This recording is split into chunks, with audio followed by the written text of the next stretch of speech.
I want to get back to day 6 games in a minute, but first, breaking news: Russell Westbrook with the torn meniscus. Timetable return is unknown. That is a huge blow to Oklahoma City, as that's basically their second best player. And he did finish the game when he got hurt in the game 2. Initially happened in game 2, but he got hurt. He played through it, but apparently it's too serious that they're going to hold him out for a little bit of time. And Russell Westbrook, being the fierce competitor that he is, he understands it, but he's frustrated about it, and he states that he's going to come back even stronger. Now, on that note, let's go on to the NBA games of yesterday. First, let's go with the Bulls-Nets. The Nets started out with a huge run to start the game, starting, I believe, 11-0.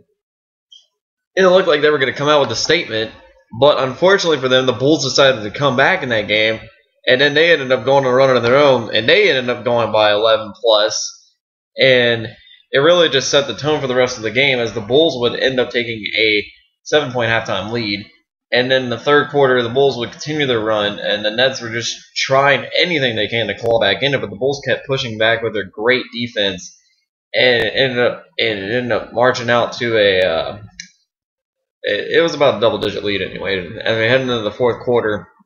Then the Nets' defense finally showed up. Well, it's been pretty good. I mean, the most they allowed in the quarter was 24, but their defense showed up more than usual. The Nets were playing off, and they were trying to do whatever they can to get back in this game.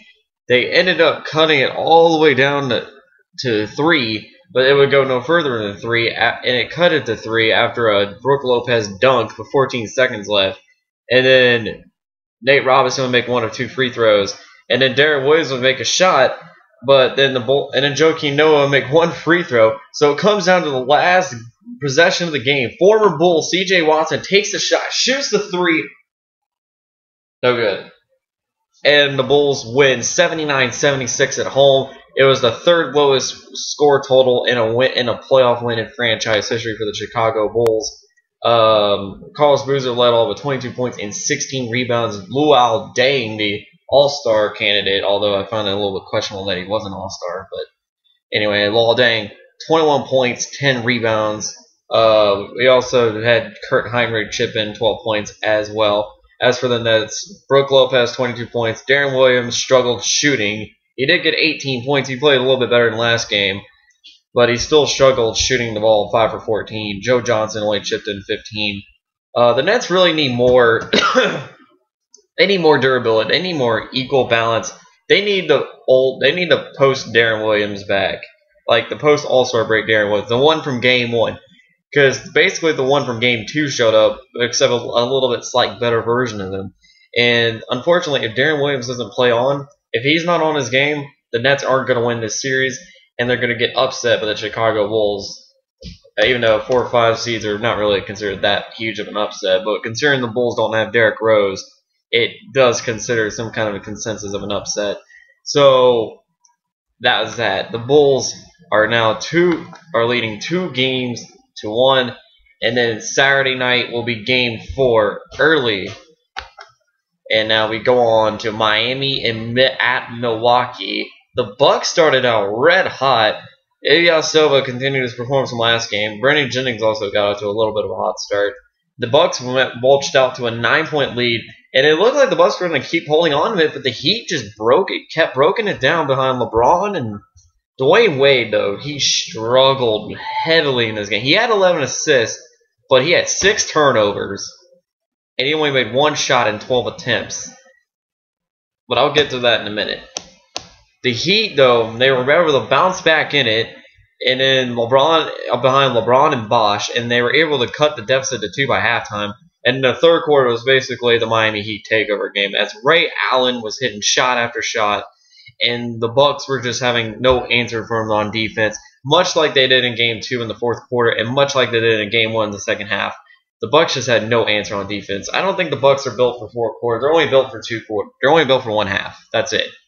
They're not built for 4 quarters, and that is why the Heat just destroyed them pretty easily in the second half, despite the fact Dwayne Wade had 1 for 12, 4 points, and 6 turnovers.